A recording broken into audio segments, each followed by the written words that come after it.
So I hope everywhere. Well, okay, it's two people still don't have a seat. Anyways, yeah, maybe some. Anyways, I just want to thank, first of all, the organizers of this workshop. To squeeze in this particular lecture, and also, Chairman for this invitation to Bonn. I sort of really enjoyed my time. And these are these Lipschitz lectures, which, according to what I was told, is sort of slightly more extended. So we actually have 4 dates. So it's always the same time, but here there is sort of 1 date missing because of Princeton. And the program is sort of what is more or less indicated in the title already. So I want to talk sort of a little bit more generally about sort of macroscopic limits and large-scale behavior of a system of many particles. But sort of more specifically, there will be sort of roughly 2 hours linked to particles. So this is really kinetic theory, the issue of microscopic derivation of the Boltzmann equation. And then that's sort of somehow what is in this title. It sort of should indicate that once you look from the wide frame, the idea of a kinetic is extremely general. People do kinetic limits for all kinds of things, but there is sort of a specific structure behind. And if you sort of learn the general sort of kinetic theory, what you see from the textbook, maybe this is not so much emphasized because you're having sort of, maybe a low density gas in your mind, and then you use particular methods which are specific for that low density gas. And this is why I wanted to put both. I wanted to tell you that once I go from particle to waves, which of course is a very different mathematical structure, the idea which is behind the kinetic limit is actually completely identical. Okay, so you just have to know what the invariant methods of the free dynamics is. This doesn't mean very much to most people, but at the end of my lectures, I hope you will understand what I'm trying to say. Okay, now I was sort of in this somewhat difficult task. Many of these topics are sort of very much up to current research, and there's lots of interesting things going on, and I hardly can keep up with the new results which are sort of coming along, and so I thought it would be a good idea to sort of demonstrate that there's much more than I'm able to tell you here, and therefore I asked Sergio, who's sort of standing or sitting somewhere in the back here. Anyway, I asked Sergio Simonella, who has been working, with a postdoc with me for many years, and originally with Mario Pogliorenti, and anyway, so he worked on kinetic theory, and I sort of wanted to give him sort of in the last lecture sort of a little bit of an overview of what has happened, so to speak, and that interesting happened in the last 5 years or so. Just to give you a feeling that it's an ongoing sort of enterprise, and what I'm trying to tell you is sort of more like an introduction, and of course at some points I can go a little bit more deeply, but it's supposed to be reasonably a general set of lectures. And so let me start with my first item, which sort of is yet not anything about kinetic limit, but sort of a motivation why we actually want to do kinetic limits. And I call this a mathematical puzzle from non-equilibrium. Now, what I mean by non-equilibrium is non-equilibrium statistical mechanics. This should simply tell you that I'm looking at a system of many particles. This is sort of what statistical mechanics is all about. And non-equilibrium means that things are moving in time, and therefore sort of I want to know something about the time behavior. Okay? And the example which I want to pick is sort of, this is why I put a real puzzle. Something which is totally unresolved, and we don't really have a mathematical answer, and so this is why I can still call it a puzzle. Otherwise, I would have to put here a theorem or so, but this is not what I'm doing. Okay? And so let me just look at what people call a simple fluid. Simple refers to the fact that if you think of water or so, that's not a simple fluid. Water molecules are H2O, and then sort of somewhat complicated. They're not necessarily completely symmetric, etc. They're also quantum. But simple fluid is sort of a fairly decent model, and certainly, as a theoretical toy model, is extremely popular and extremely helpful. And so what you have is sort of like you have positions Qj and momenta Rj. So these are all vectors in R3. So I'm working here in physical space, and then you have maybe an we have a short-range interaction potential.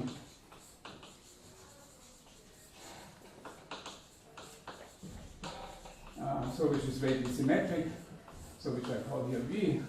I mean, short range basically means that this function on R3 has a compact support, and so there's an interaction between particles only if they sort of are closer than a certain minimal distance, and then you can write down your Newton's equation of motion.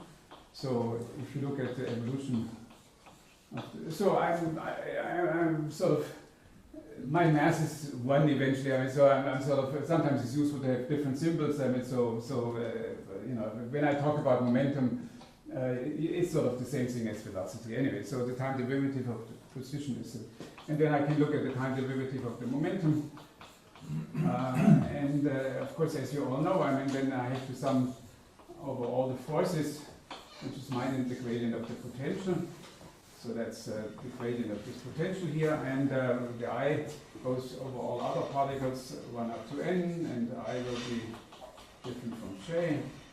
And then I have the force acting on Qj of the molecules centered at Qi. Okay, so these are Newton's equation of motion. And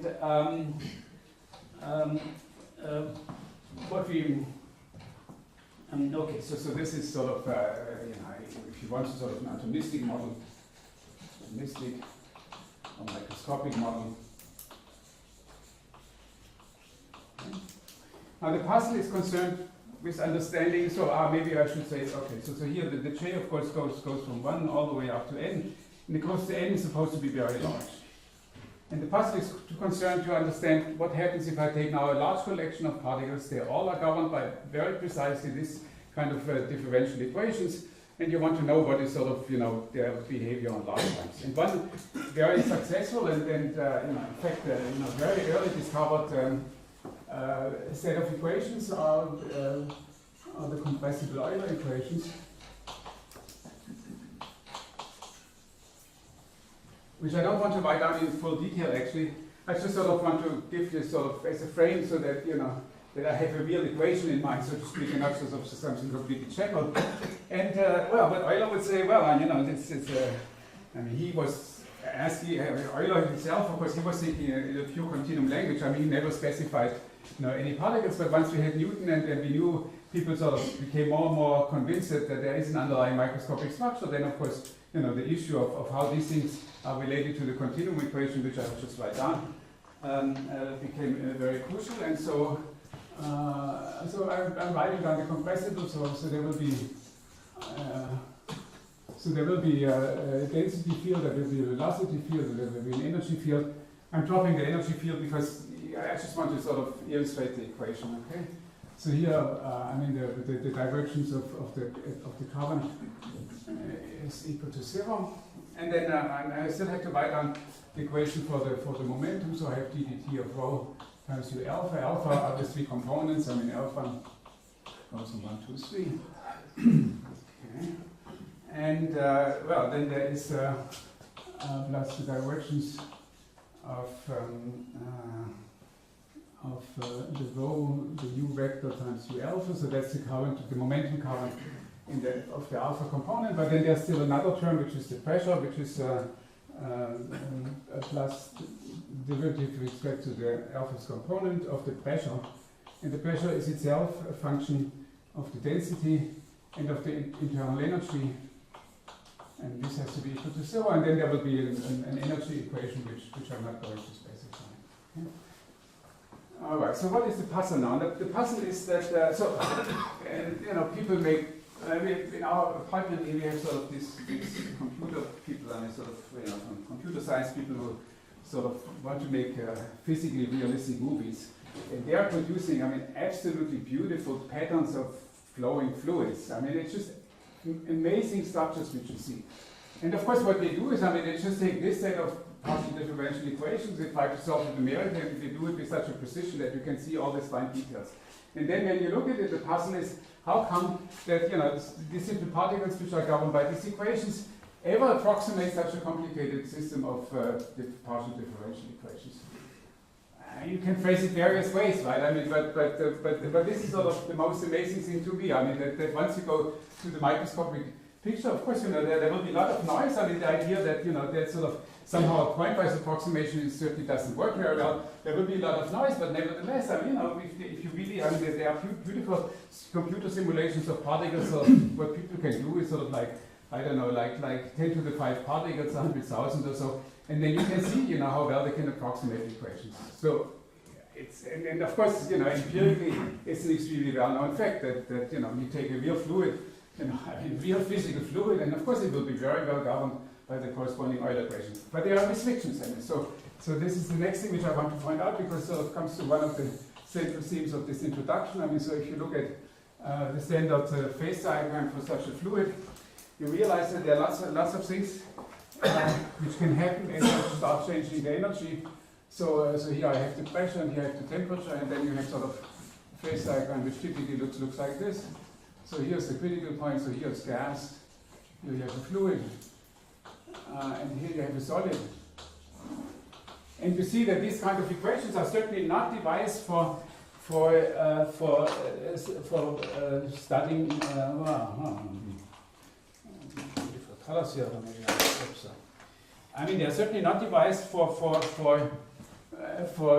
studying a solid. I mean, if I take sufficiently low temperature in this system, it will describe a solid, right? I mean, clearly the Euler equations are not made for this. So I have to make sure that somehow my initial conditions are sitting out here. They are deeply in the fluid regime. And then, of course, it becomes a real problem, when you want to understand the interface between fluid and solid, etc., etc. So this is not what I want to go into. I just want to emphasize that, you write down these equations, but in the back of your mind, it's clear that you have to restrict the kind of initial conditions you want to look at.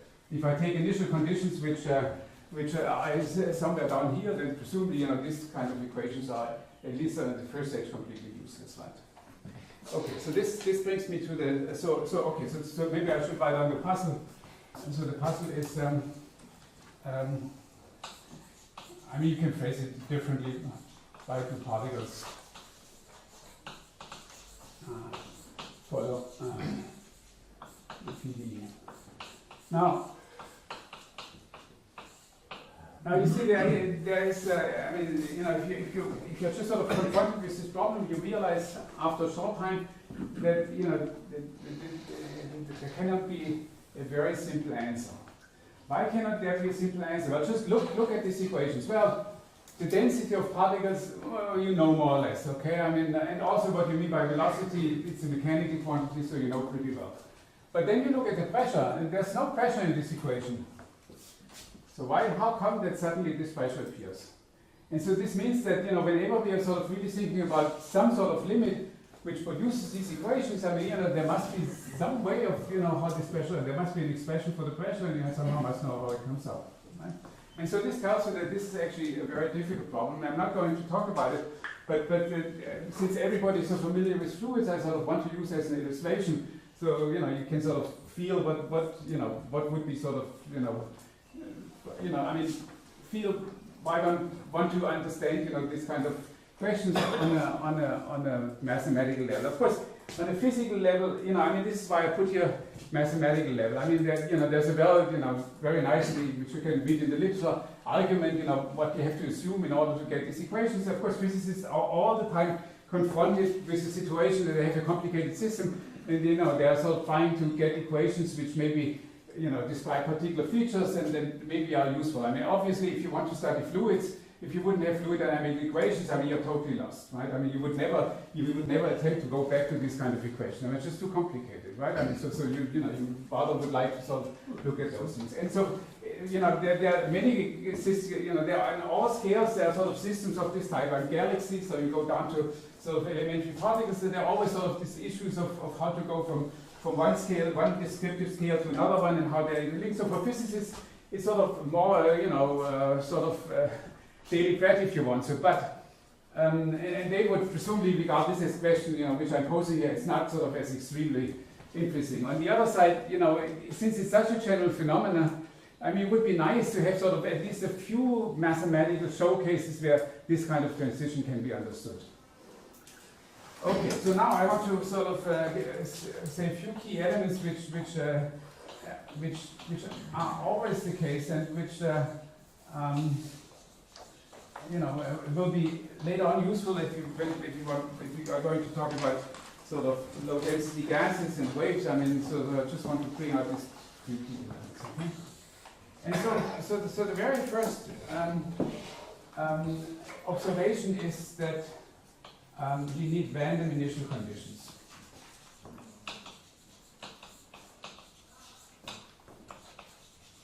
You see, somehow I told you already that if I would even attempt to derive these equations, I better make sure that I'm somewhere up in this phase diagram. But what I mean by this is that my initial state must have some similarity to the Gibbs state, which corresponds to these particular parameters, pressure and temperature. And so automatically I will have, even if I even want to talk about this thing, automatically I will have random initial conditions. Okay. Now there's another example which sort of is the one which Spohn liked very much. I mean, when you read his original articles, so let me just draw. I should draw a cube, but let me just draw a square here. And so he would say, well, okay, we have to give a certain density and a certain number of particles.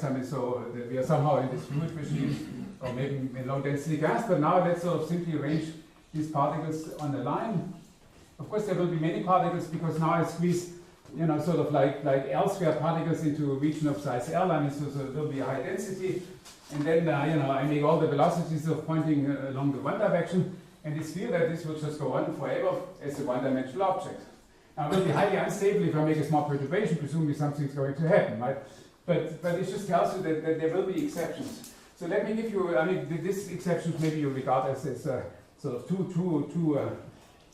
too construed, so to speak. And so let me tell you another example, which is actually not so construed and on which we mathematically just don't know anything. So let me just imagine that I put my particles in a regular lattice.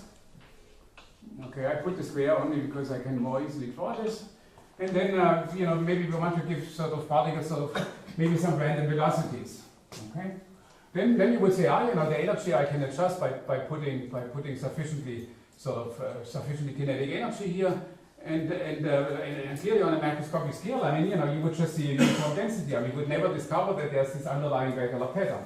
Questions if I let evolve according to this one, does it still follow such kind of equations? Nobody knows. I don't know myself either. I just want to point out that you can it's sort of intrinsic in these mechanical systems which have a deterministic evolution, that there will be sort of exceptions. Another famous exception which has been discussed a lot in the literature is this issue of time reversal, invariance of the microscopic equations. This is of course an equation which is reversal under. It's invariant on time reversal, but if I add the Navier-Stokes, it wouldn't. And then, from this you can sort of construct similar kind of things. You just let the system run for a certain while, and then maybe it sort of approaches some particular tries to approach some equilibrium state, and then at a particular moment I reverse the velocities, and then of course it will sort of just do the opposite, right? It will sort of move away from equilibrium.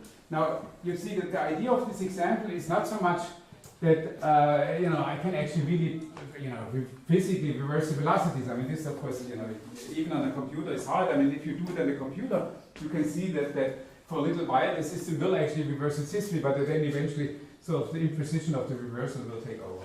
So, but the point is that it's a mathematical objection. You see, it tells you that if sort of, if I reverse the velocities, the macroscopic, what I see with my eye, so to speak, hasn't changed at all. Of course, I have reversed everywhere the velocities, but I couldn't see that there are sort of very funny correlations between the particles.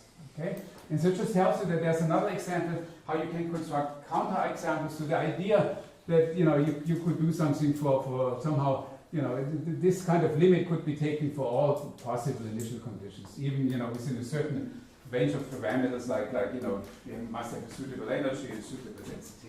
So this is sort of a very important message, and in all of the kind of more mathematical work, of course, this is very much exploited, and then of course you put in random initial conditions. So of course the question starts now, what kind of random initial conditions you should put, and the idea is sort of relatively simple. Just try to put the maximum randomness allowed by whatever you have as initial information. Okay? And then if you are really able to prove a theorem, which is fine.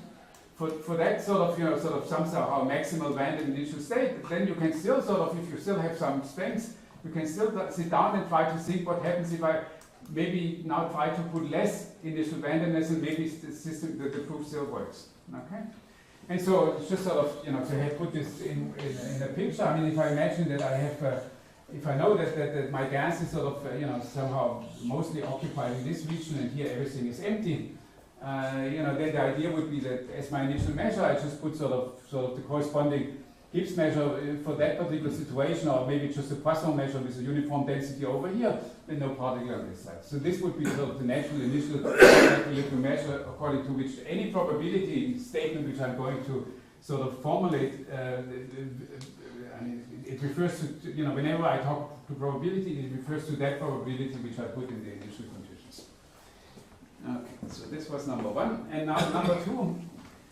Number two is another general thing which I think it's sort of important, and well, of course it's understood. I mean, I'm not the first thing to say this, but I just sort of want to emphasize that there are sort of two general points. I mean, the next thing what we do is we have a law of large numbers.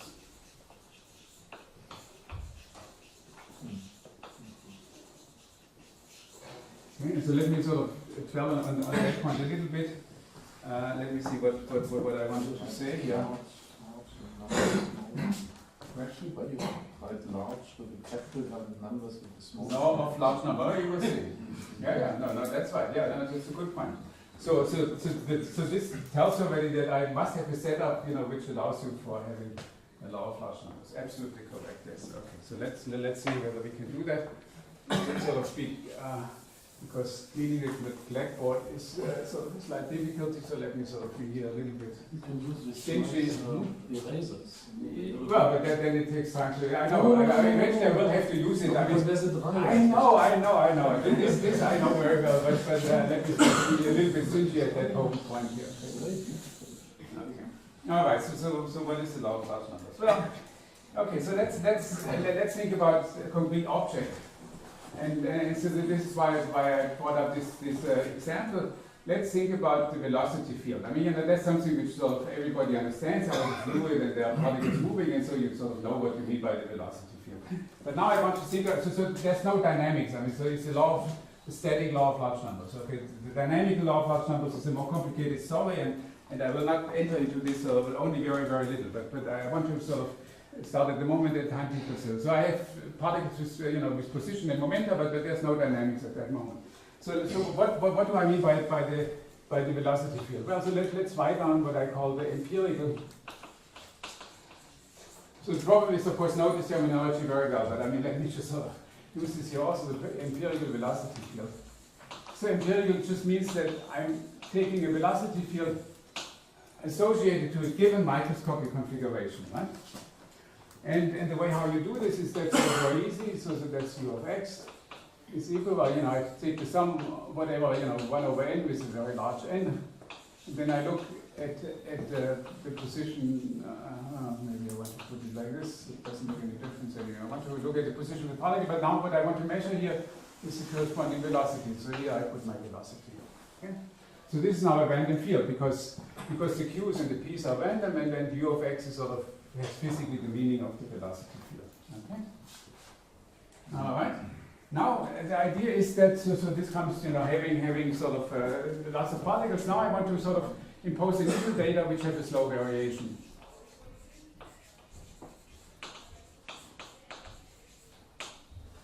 Well, somehow it's clear what I mean. I mean I have some smooth function over here, and then of course I have lots of particles which sort of can approximate this sort of function. But what I want to ensure is that this function is slowly varying on the scale of the typical interparticle distance.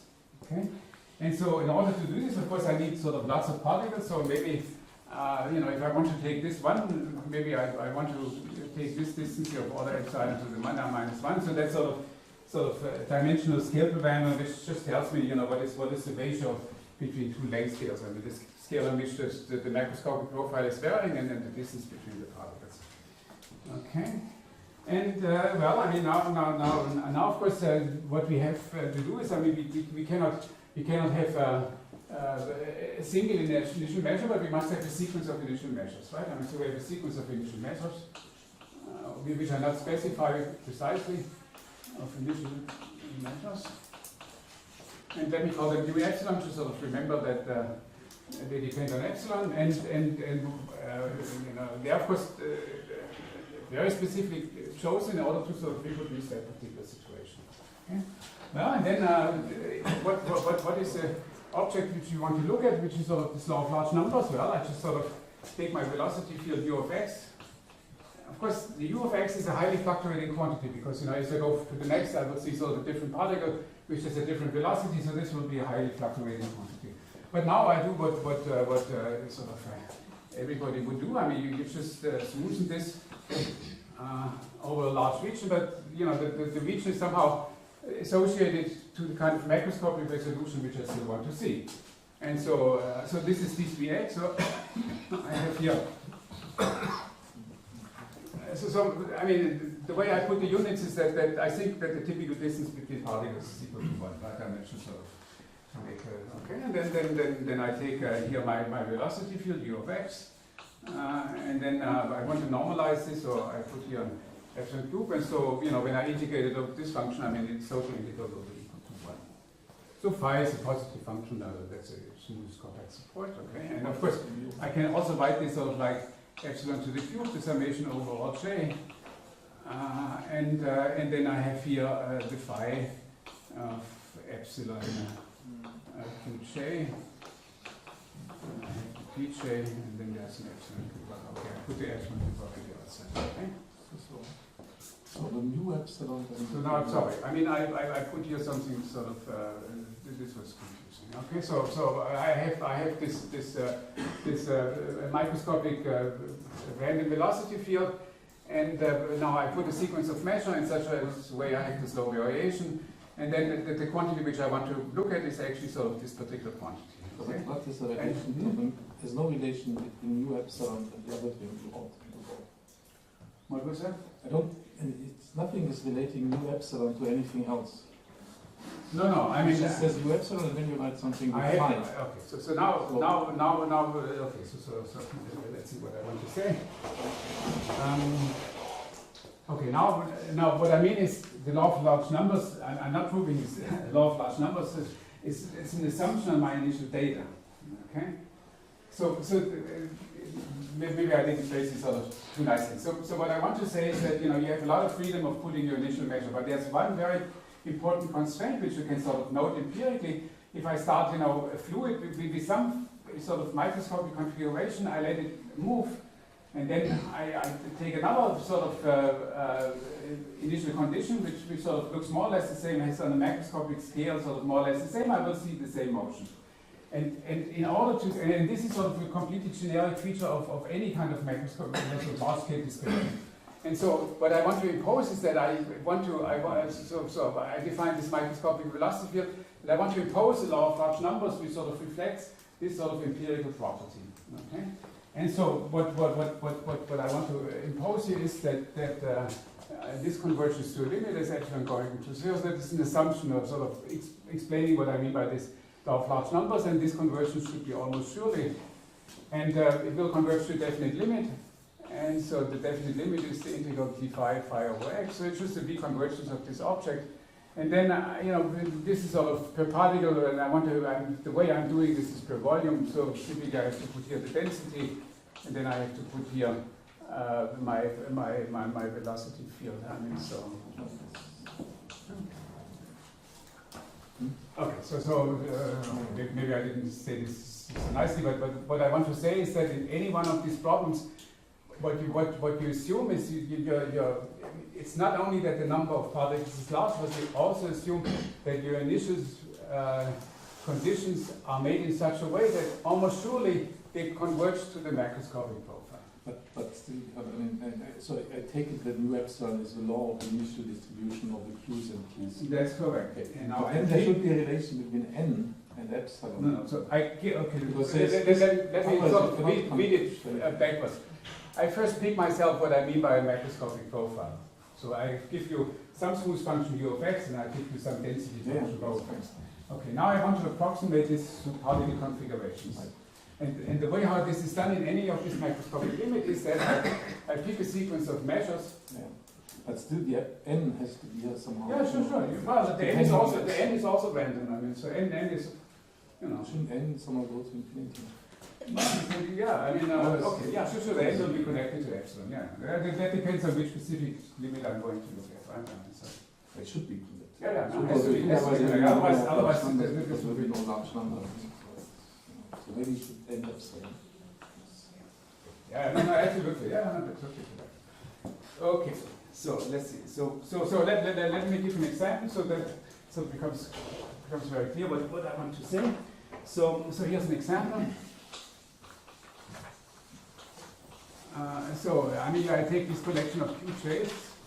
I take this to be Poisson, and I take a density. So this is infinite space. Now I take a density which is, let's say, larger than 0. And okay, and then and the P trace I take to be independent. I take them to be Gauss, let's say, and I take the variance of the P trace should be equal to 1, let's say. But now the object which is slowly varying is sort of, I want to impose a velocity field. The object which is slowly varying is that I assume that the expected value of the mean of these objects is given by a slowly varying function, which depends, you know, at what particular position this particle is sitting on. So this will be u epsilon of Q j. Okay. So this would be one particular example, and then you can convince yourself that if you now plug this in, I mean, then you know, you will get. So this would be sort of a typical example how you construct this. And so when you put it in here, I mean, you can convince yourself that you can prove a law of large numbers exactly of the form which I've written. Okay, so the rho would be constant, and the u of x, of course, is sort of, you know, the variation in the initial velocities which I put into my measure. So here, you know, since I'm working in infinite space, so n is already the beginning is sort of infinity, but you can also cut it down to a finite volume. I mean, then but n would be, you know, a random variable in this case. Okay, so now what is the general goal of such kind of microscopic description is the following. So I want so the generic goal is the following. So I'm still sticking to this one example here. So now, of course, I can look at my velocity field, I mean the empirical field, I mean up there. So that's this u of x, okay? And I can put here a time, and, well, I mean the time is very easy, right? I mean I just have to sort of solve Newton's equation of motion and plug it into the definition. So this will be, again, the summation over j into 1 up to n, let's say, and then I have delta of x minus qj times t. And then I have the qj of t, and these are now evolving according to you know, these are computed according to the solution of the microscopic equation. Now, the hope would be that, and that's of course very difficult and nobody knows how to prove it in this particular context, the hope would be that this kind of time-evolved object would still satisfy a large numbers. So that's sort of issue number one. But then the question is, you see, it's an infinite dimensional law of large numbers. I mean, so the question is, what happens to, you know, so to speak, the label of that law of large numbers? What happens to the macroscopic velocity field? Well, then the assertion would be that if I take here the appropriate time scale, okay, so this is now, of course, I mean, I should put here a question mark. I mean, but this is what you hope, right? I mean, so there's still an almost sure limit, and it would go to some u of x of t and rho of x of t. I mean, so this would be the data which I have to put in here when I start integrating over a test function. This would be the data which I would have to put in over here. So the first assertion is that there is a law of large numbers, and then the second assertion would be that these new data I can compute by solving a particular PDE. Let's say in our case the Euler equations. Right? I mean, so these are sort of So you make strong assumptions on your initial data so that you have a law of large numbers. So when you look on a macroscopic scale, you will see one very specific profile, and then the hope would be that if you sort of start with such initial condition. Now, of course, this evolution, of course, it's formally well defined, but it's sort of in principle rather complicated. But anyway, I mean, you hope that there's still a law of large numbers, and that the data in this law of large numbers you can actually compute. Now, this is not doable, and I should mention, I mean, in the sense that everybody agrees that it's not even a millennium problem. I mean, it's just sort of something which nobody has any idea how to do it. But I should mention that there's sort of one result which I think actually is quite spectacular. It's already quite some time back, but these people actually really try to tackle this question and in some sense sort of tried as much as they could do. Let's see, I guess missed.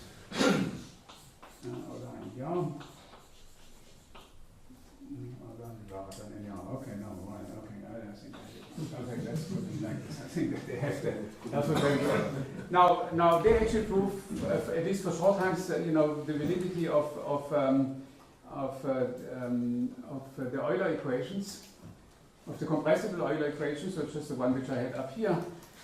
Now this is sort of sometime back, I mean, 1993. And they somehow understood what is the mechanism, behind having this law of large numbers and having, these updates of the parameters which enter into the law of large numbers. But to do this on the level of the sort of correct microscopic equation is, as I said, sort of, I mean, it's really not doable. So what they did is they said, well, look, I mean, this interaction between particles, they sort of look almost stochastic. And so what they did is they sort of replaced the deterministic interaction between particles sort of with stochastic interactions, which is presumably not such a bad idea. And this stochastic interaction is sort of working on a scale which is much smaller than the scale of the Euler equation. Right? So it starts, I mean, still many particles are sort of doing this stochastic interaction, but when I go to the macroscopic scale, I will see no difference. And so this is the best which one can do, and therefore the motivation is to look at somewhat easier problems, and this is sort of what is up here. So what I want to do is sort of explain you the kinetic limit in this language. And what is the advantage of the kinetic limit? Well, the advantage of the kinetic limit is that it has sort of intrinsically a small parameter, which here, you see here, in some sense, the only small parameter is sort of the slow variation, but otherwise there's no real sort of natural small parameter, and slow variation is only a parameter in initial condition. It's not even in your evolution equation, and so that makes it very hard. Now the kinetic limit, as you will see in a second, has the advantage that you have a small parameter. I mean, either the density or let's say the strength of the interaction, and therefore this kind of picture, at least sort of in particular cases, which I'm going to discuss in more detail, can be actually verified. Yeah. All right, so this is a good moment to ask any question. I spent already an enormous amount of time, but anyway, I mean, that's useful. And so let me, unless there are sort of questions, let me go to the chapter 1, which is the inferences.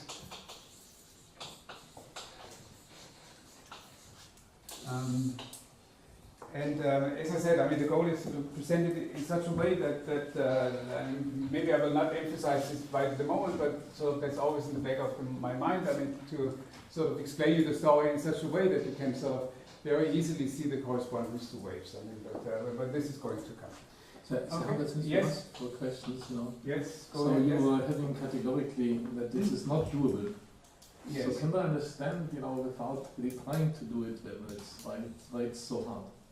And why is it Oh, why it's so hard? Okay, well, this of course, yeah, this I can explain you. Why is it so hard? Well, you see, the way how you try to approach this problem is to say, okay, so maybe I should, okay, so then I have to say a few words. I mean, the first question is sort of, I sort of suggested to you that, the time t is of order 1. Now, of course, I can take time t order 1, but then the macroscopic fields are not moving at all, right? So this may be something you can prove. but you know, it's not such a terribly interesting result, right? I mean, even this might be not totally easy, right? I'm not saying that it can be done, but really, the real problem is that you want to adjust sort of the time scale to the spatial scale. Now you see the spatial scale are epsilon to the -1 here, that's sort of my picture up there. And then you look at your limiting equation and you see that they are sort of, you know, it's realistic. I mean, you know, space and time sort of appear exactly on the same order. You have time derivatives, CDT, and you have spatial derivatives.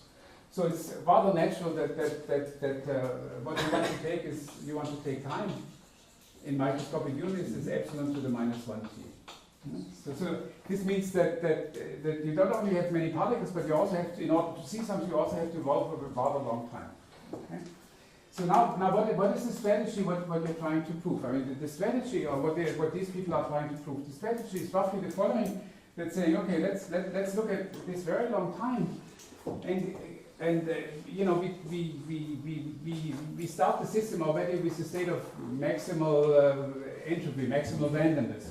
So the initial state will be sort of what people call a local equilibrium state. I mean, a state which you know, where you put things as a Gibbs measure, but the parameters in the Gibbs measure, they sort of, you know, have this low variation as indicated up there. I mean, they are sort of, I mean, let's say the temperature has a slow variation and the mean velocity, and so it's sort of locally, it looks like a homogeneous Gibbs measure, but when I look at the large kinetics, the large Euler scale, I mean, the way how we want to do this hydrodynamic limit, then you would have to put this slow variation into the initial measure. Now, so the characteristic of this initial measure is that when I look locally, it's actually invariant, it's stationary under the dynamics.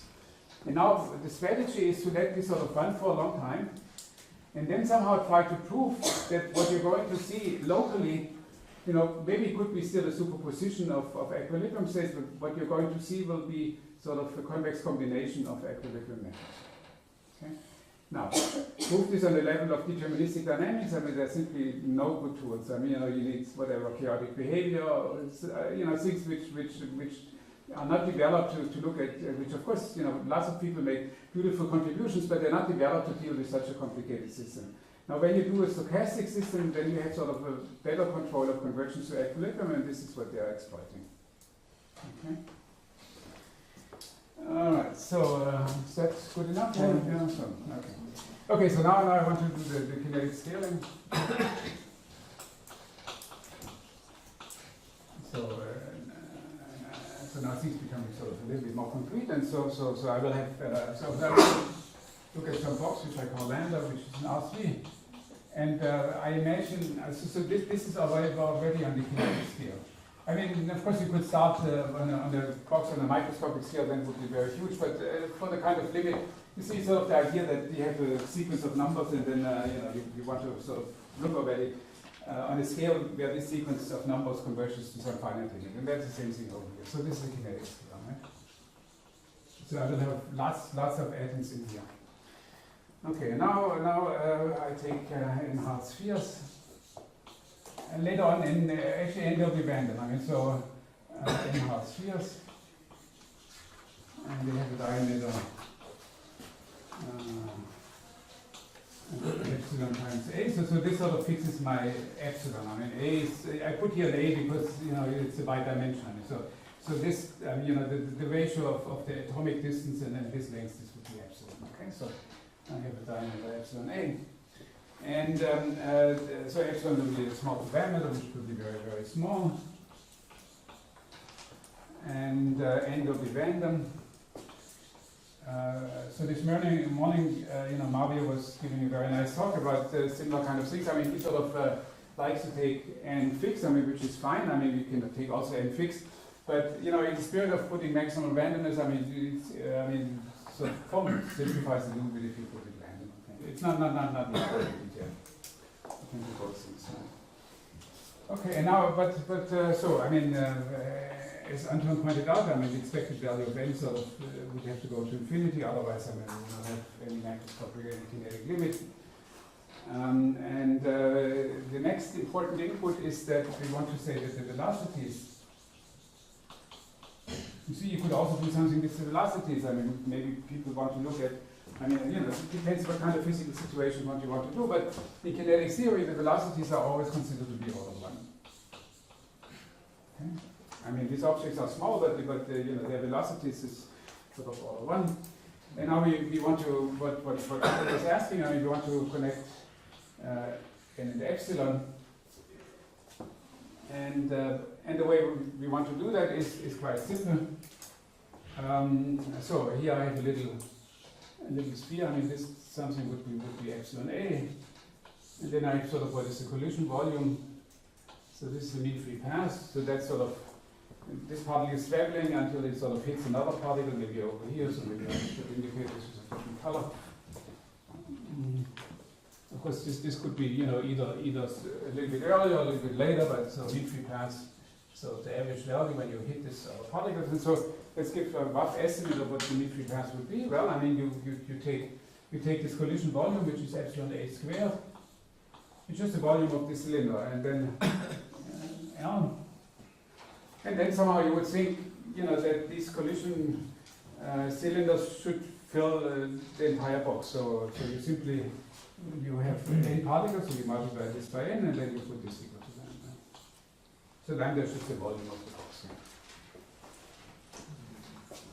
Okay, and now you have to sort of convince yourself that that's sort of a reasonable thing. I mean, so this means that the way I want to the way how the number of particles should increase is sort of should go like epsilon to the minus 2. This is sort of what comes from this. And now the question is this really a low density? Well, yes. I mean, because when I look at the volume, I mean the volume occupied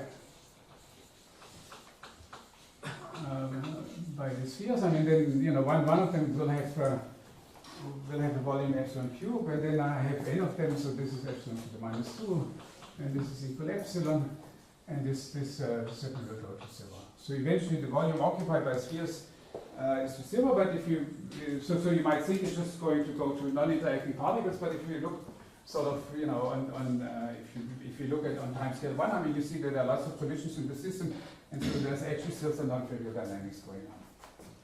Okay. So okay. So in particular, I mean, you know, I arrange my things in such a way. I'm working on the kinetic scale, and we have velocities of order 1. This means sort of, you know, when I look at the number of collisions, or so if I specify one particular particle, and if I look at its path, its typical path, so if I maybe look at one sphere over here, and then you know, I see how it will sort of move like this, then you know, if I look at the finite kinetic time, it will have sort of typically a finite number of collisions. Right? And so this is sort of obviously, you know, a much simplified, much more simplified than looking at the finite density situation. Okay, and now maybe one thing which I want to still explain here, because this is sort of going to be important later on, is that what I could do is I could so let's assume that we have arranged in such a way, and then now what I could do is I could sort of maybe going here. So here I look at my box. Okay, now what I want to assume is that you know, let's see which way you want to do that. No, okay, so this is coming next, but let me sort of do this first here. Okay, so I can look at this at this box here, and maybe specify a particular point in the box which I call x here. Okay? And now I could ask myself, what you know, in this kinetic limit, what is the statistic of the particles very close to this macroscopic point? Now, the way how I want to do so, I put a little ball here around this. So let me call this ball d lambda of x. X is here a fixed point, and lambda is the radius. And so you see, when you ask yourself that the number of particles should be finite in this box, and sort of just go through this algebra, how the number of particles increases. I mean, you see that I have to take the lambda equal to epsilon to the 2/3. Okay, so if I make it small, I mean, epsilon goes to 0, it will be small. But it will not go to 0 too quickly, so I will see a finite number of particles in this box. Okay, and then you see that this, of course, is still much larger than the typical distance. So even on that scale, you know, this will become point particles. And so you can ask yourself, what will be sort of the statistics of the particles when I'm going to look at in such a small box. And now comes an important message. I mean, the important message is that you see in such a small box, I mean, I can sort of forget more or less about all the interactions. I mean, these particles are just sort of just moving without any interaction whatsoever. And then, and this is sort of comes simply because the velocities are of order 1, and whatever kind of correlations they have, they sort of are happy to transport this away. What happens is that the system has a very strong tendency to establish one of the stationary measures of the non-interacting system. And very concretely, this means that what I'm going to see is a Poisson process. Poisson point process, I guess that's what people call it. Okay. And with parameters which I'm going to explain in a second a little bit more clearly, but the thing which I want to emphasize is that because you see I'm looking at such a small box that I still do not detect any kind of macroscopic variation. So in fact, this Poisson point process will be infinitely extended. The number of particles goes to infinity, the number of particles in this box, if I make it sort of large, will also go to infinity, and so I will see a spatially homogeneous Poisson point process. Okay, I will give a few words below, but I just want to emphasize is that that there's always sort of a probabilistic picture of what happens at various scales, and the most elementary in all these kinetic theory models is that on a local scale you see the invariant measures of the sort of the integrable theory, which I mean of the sort of non-interactive scales. Okay, let's see. Okay, so maybe what would be the local Poisson which I want to have here? So maybe I should write down some formulas. So first of all, there will be a local density rho. I mean, so I'm leaving off the x. I mean, I'm sort of looking at one fixed x. But then there should be also the p. Okay, so the q space will have an intensity or density which is given by the rho. But then I have also the momenta, and they will be IID according to some distribution, which is joint distribution, which I call H of V. And then what is common in kinetic theory is sort of, this is a density rho. And what is common in kinetic theory is that, this information sort of, you don't really want to separate it in such a way. I mean, you just want to write down the Boltzmann F function, which is the function of V at that point, which is simply, which is a function of maybe write down immediately. So we have the Boltzmann F function. I mean, it's just sort of a convenient way to label these things.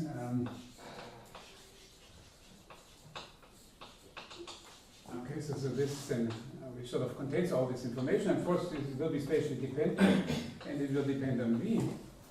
Okay, so this labels the point.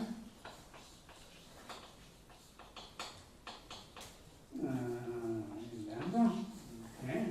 Well, then there will be a density which I get from the normalization. So if I take f of x v dv, I mean this gives me the local density rho of x, right? And then if I look at 1 over rho of x, f of x of v, this gives me sort of this information here, right? I mean, so the point is that this f function of Boltzmann has a macroscopic meaning, which I'm going to explain in a second. But already now I wanted to emphasize that once you give me this Boltzmann F function, behind this, there's also definite local statistics of particles. And when we come to waves, then the situation will be sort of slightly different, because then Poisson has disappeared. I mean, waves have nothing to do with Poisson. But what should not be so surprising that if I start off with waves, I mean then the natural invariant measures are Gaussian measures. And so the analogy is that if I come to waves, I mean whenever I see Poisson, I basically have to replace it by Gauss.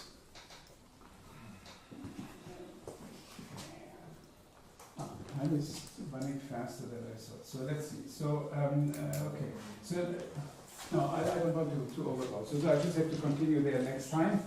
And actually, it's a good moment to interrupt my lazy explanations. Is that correct? No, I still have half an hour. Okay, good. So I was worried that I was sort of talking over time. So yeah, sorry. I mean, I'm sorry. Okay, now I can use maybe, but nevertheless I can use now this beautiful invention here, and very good.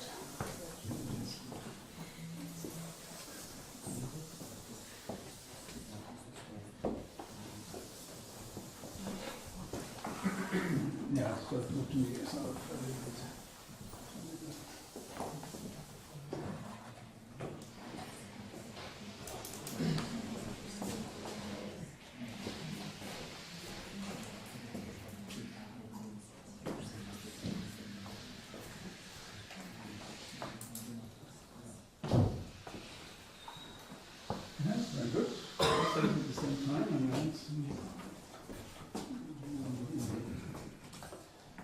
Okay, so what is the next chapter according to my notes? Okay, so now we have 2.2. Okay, let's see. Wait for a second.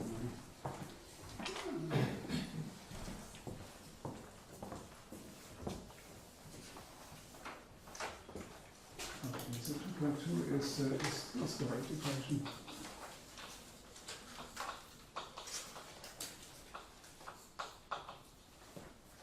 Okay, so what do I do here? Well, so now I'm looking at this one particle phase space.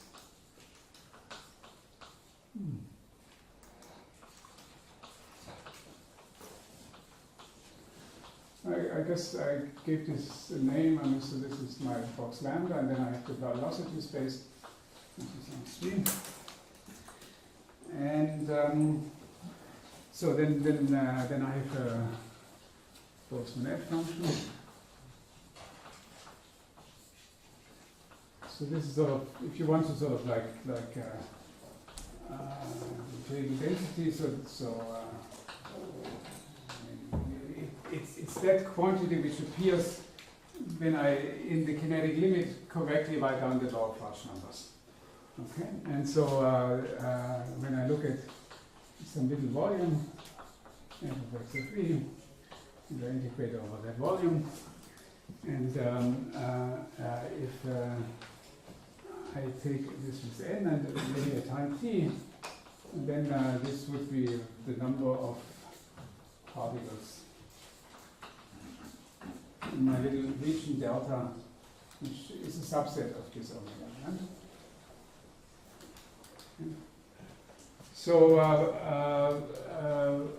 So I mean, you know, this Boltzmann-F function, it sort of looks like a Maxwellian velocity space, and it's sort of, at least mentally, I mean, sort of bounded in X space, right? So this is sort of easy to do. And now we would like to sort of compute what is the change in time of that quantity.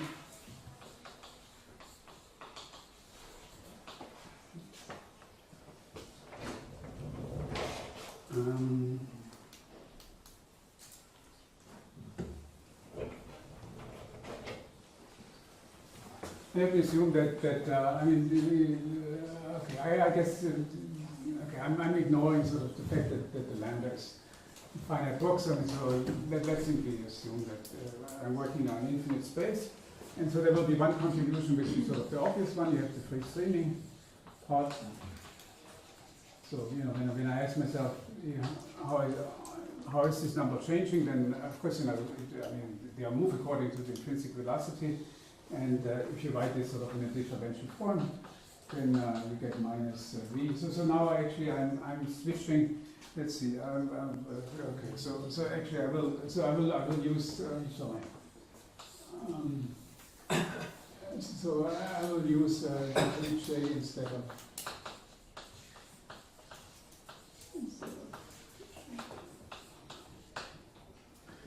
Okay, so here the velocity, then there is sort of the gradient with respect to x, and then I function. Okay, so this is sort of one change, and then of course there's a second change, which is due to the collisions.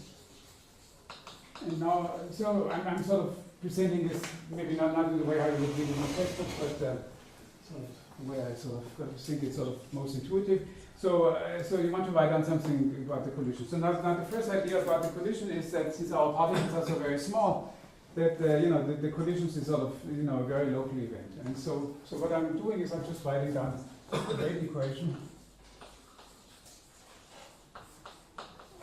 So I'm looking at ddt of my Boltzmann wave function here times t. And now in the notation I'm going to suppress these two arguments. I mean, so it will be at some specific point in my box here, also an infinite position space.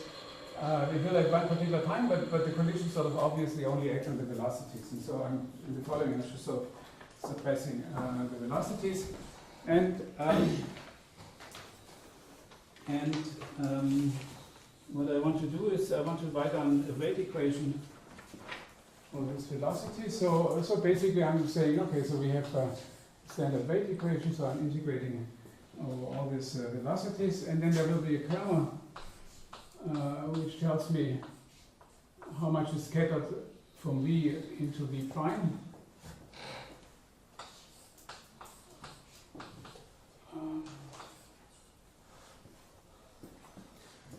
Sorry, I used the differentiation, how much is scattered from V prime into V. And so this will give me the gain term. So if I'm asking myself, how is this function increased? I mean, with a given velocity, then there must be a collision which sort of has generated this velocity. So this will be the gain term. Okay. And then there will be the corresponding loss term, where I have to interchange the argument of these things. Okay. Okay, so this tells me if I'm in velocity v, how much I'm going to lose in transitions from v to v prime.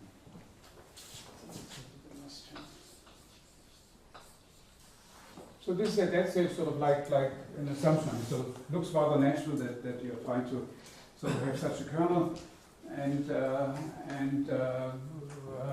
mean, if you would sort of think sort of like a single particle evolution, then it would sort of correspond to sort of particle sort of after Poisson waiting time sort of going random collisions. So this sort of looks like a rather natural thing to do. Okay.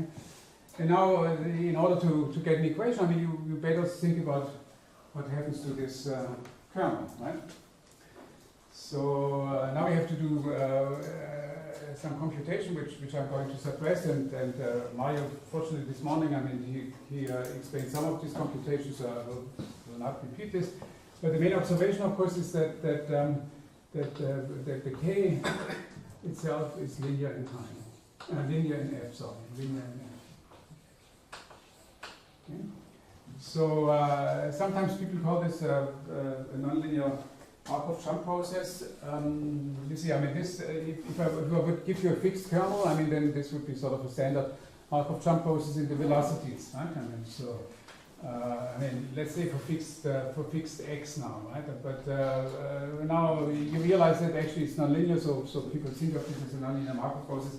I mean, I remember that when I first saw this, I found this a very cute idea, but on the technical level, it doesn't seem to help. I mean, you really have to somehow fight. So if you want to sort of study this equation, you somehow have to fight with the nonlinearity and sort of consider this as something which, if f would be given, is something linear, and it doesn't seem to help very much. In any case, so this is what you have to do, and I don't want to sort of say too much on this, but I want to sort of point out one at least to me, very important thing.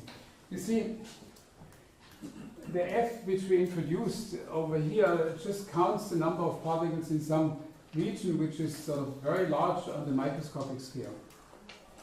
Now, if you want to compute these kernels, this refers to two particles really being next to each other. So, this f as written, if I just take this definition of my f, would be just completely useless. It just doesn't tell you anything about what's happening to this kernel. However, I have to remember that, that by this law of large numbers, I have much more structure. What I know is that in a small volume, I actually have a Poisson distribution. Now, of course, I proposed this initially. I mean, that's sort of not a big deal, but somehow the claim would be that, you know, if I'm going to look at much, much longer times, again locally, I will still see a Poisson distribution. That's of course something which has to be proved. I mean, it's sort of not obvious at all. But it can be proved, and you know, for the sake of the argument, we simply assume that at some later time, you know, the f still has the same meaning. It's not only the macroscopy, but it's also sort of, you know, these things of local particles. Well, once you assume this, then of course it's not so very hard. I mean, you have sort of, you know, if time goes this way, you have sort of two types of collision. So you have here your hard spheres, which are colliding, and you have to, so you want to scatter into, so you want to scatter into V. I mean, so this is your V prime initially.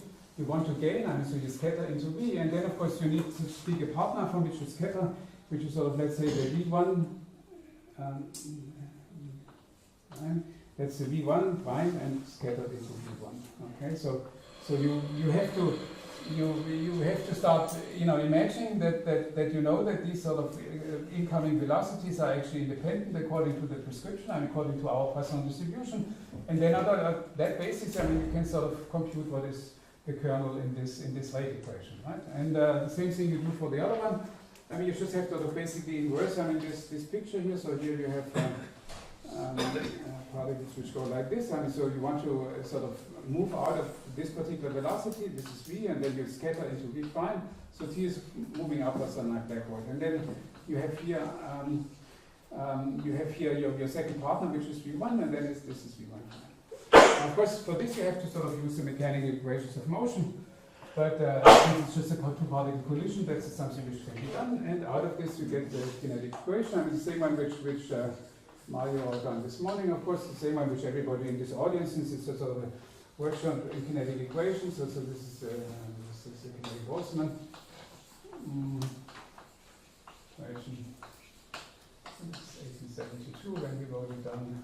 We actually wrote it first for the energies, and then later on you realize that it's better if you write it sort of directly for the velocities. So there's this minus v dot the flow term. And then if you sort of do it sort of carefully and with fixed n, I mean, then you have sort of this parameter n squared a in front. So this was in our scaling. This is actually equal to 1. So maybe I'll just leave this out. It's just more confusing. And so I get an integral over R3 here for your partner velocities. Then so I have to draw again this two half spheres, and then there's the unit vector omega hat, which goes from the center of, let's say, sphere 1 to sphere 2. Okay, and here are the incoming, so here are the velocities which are incoming.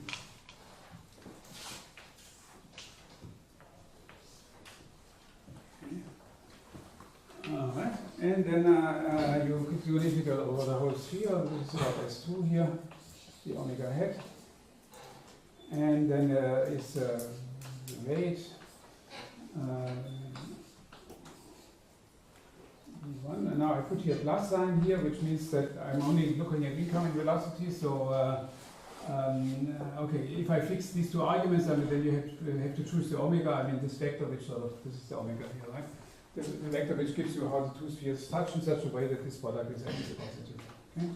Well, and then you have the normal thing. I mean, the f of x of v1 prime, f of x of v prime minus f of x v1 f of x.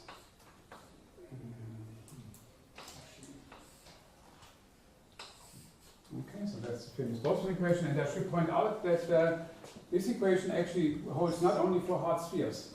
It holds whenever you can sort of properly define what you call by v1 and v prime and v1 prime. So if I take a smooth potential and if I take a finite range potential, then you know there will be particles will be colliding, and of course then the trajectory sort of look somewhat curved like this maybe. But eventually, you know, they will move straight, and therefore, you know what I mean by incoming velocities. I mean, this is sort of, you know, when these two particles are still moving before they feel any force between each other, and then there's some could be maybe slightly more complicated motion, but anyway, there's some motion where they interact, and then if I wait then, you know, sort of according to scattering theory, if I wait long enough, I will get certain outgoing velocities, and it's of course the same equation.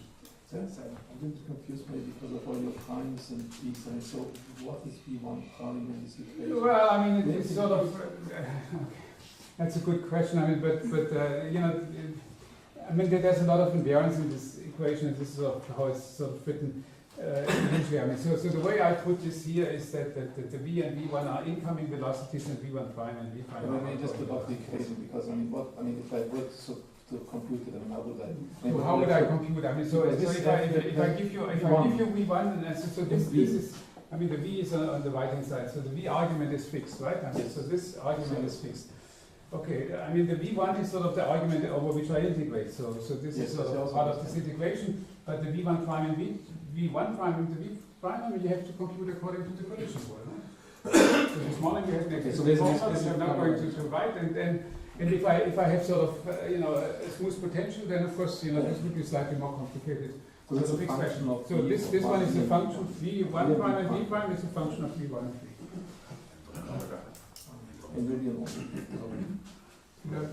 Yeah, omega of course also. Yeah, now I have to tell you, you know, how does that, you know, how this feels, so to speak, touch, right?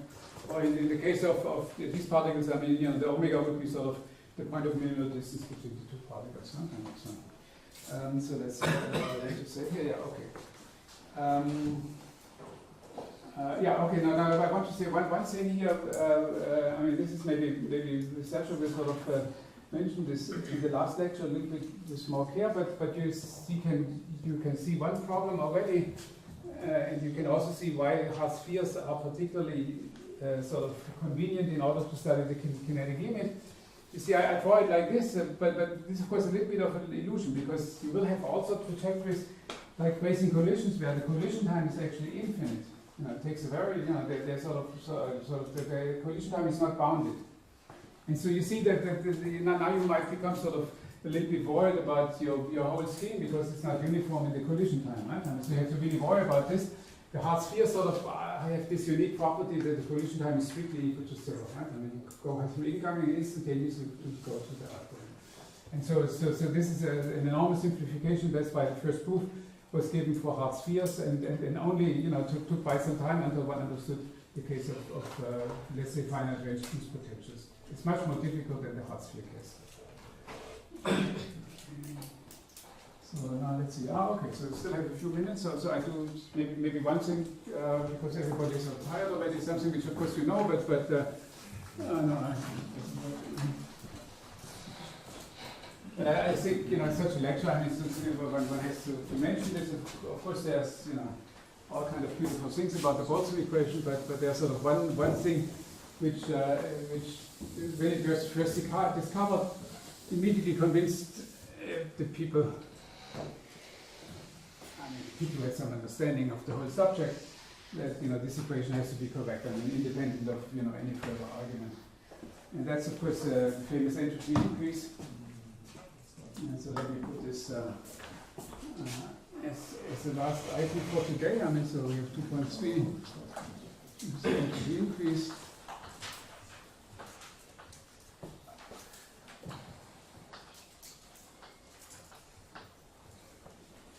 Okay. And so let me do this sort of for the spatially homogeneous case. So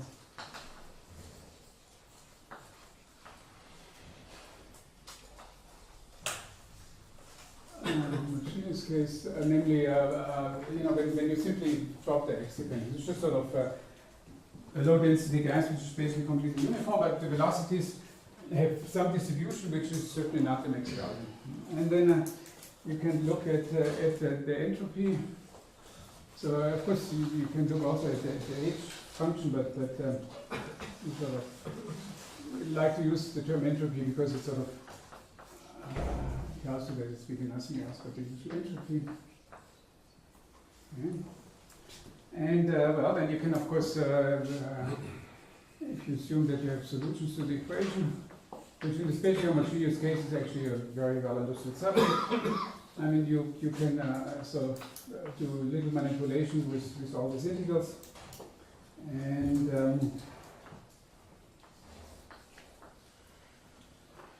So you still have your integral, but you get another velocity integral because I have to integrate over the function, right? I mean, so then there's the omega hat, so this goes over S2, here's the omega hat. Let me see, I put now V1 minus V2 plus, okay. And so allow me to sort of put this over here. And well, then after some manipulations, I mean, you find sort of, you know, this famous formula that this is okay.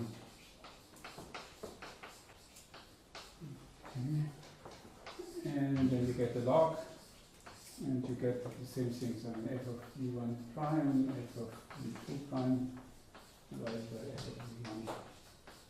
Okay. And now you realize that this thing is greater or equal to 0, and therefore the entropy is increasing.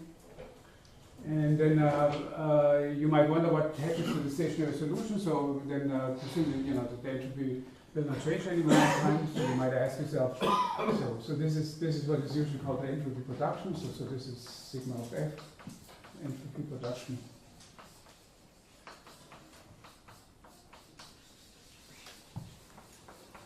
Okay, so you might ask yourself what happens to the solution of sigma f equal to 0. So that should be sort of the stationary case. And now you look at this equation, and it turns out that it's actually, you know, you might think you want to make this 0, but that's not so easy. So you try to make this 0. So you define a function psi, which is called the collision invariant, which is the log psi of v, which is the log of f of v. And then you look at this quantity, and then you see that you get a funny looking equation.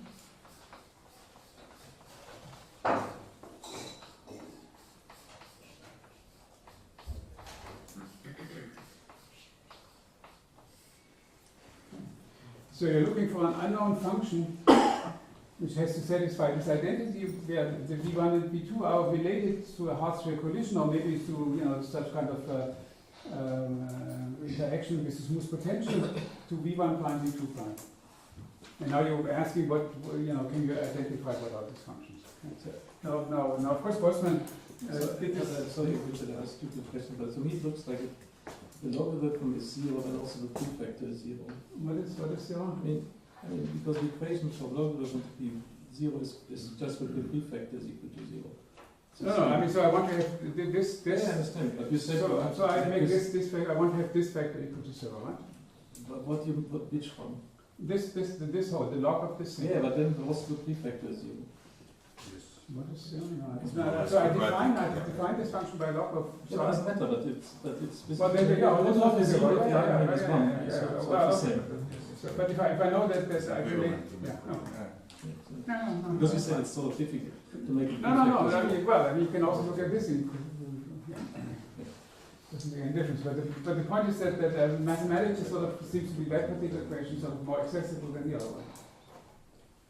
We're looking for an unknown function psi on R3 in such a way that under all collisions this particular sum rule holds. What kind of functions do you get? No, okay. Still. No, you cannot. When a minus b is equal to 0, you can also say a divided by b is equal to 1. That's sort of, I mean, no, it's the same thing. I mean, it's the same. It doesn't matter. So now Boltzmann realized already that the solution to this equation is psi of v equal to the constant function. But this everybody would have guessed. And then you know, there's sort of a linear function, and then there's also. And of course, you know, if you plug it in, I mean, you just use the conservation laws and figure out that this choice for psi will satisfy this equation, right? I mean, this is just a constant, and then conservation of momentum, conservation of energy. So this part is trivial, but the other one is sort of non-trivial. I mean, make sure that there is no other function. And then it becomes actually an interesting mathematical question, you know. When you talk about no other functions, I mean, what kind of functions do you actually allow? I mean, you know, do they have to be 3 times differentiable, or, you know, what kind of functions do you actually look at? Right? Anyway, so I just want to say that Boltzmann did this, but when you look at his proof, I mean, you realize that he very heavily uses the fact that you have a kinetic energy which goes like 1/2 v squared, and you have a very explicit rule of collision. Right? And so you know, it's a simple formula which tells you, you know, how the v, I mean the v and v prime, I mean the v1 prime and v2 prime are given in terms of v1 and v2. Okay? So what about a dispersion relation? What about relativistic particles, where instead of v squared you have a 1 over? Okay, so this is what Giardiniani, so a very beautiful paper. Here we started to investigate. Now you come to wave equations. Now when you come to wave equations, you know, it still has a sort of rather similar structure. So there's also the issue of collision invariance. But now the collision between waves is a much more difficult object. And so it becomes a sort of non-trivial question to actually understand this kind of solutions. Okay? So maybe in the last lecture, the last of my lectures, I will explain a little bit more about this. Okay, so I guess that's a good time to stop here, because the next chapter is sort of something really in addition, and then it gives me a few minutes to answer some of Anton's questions.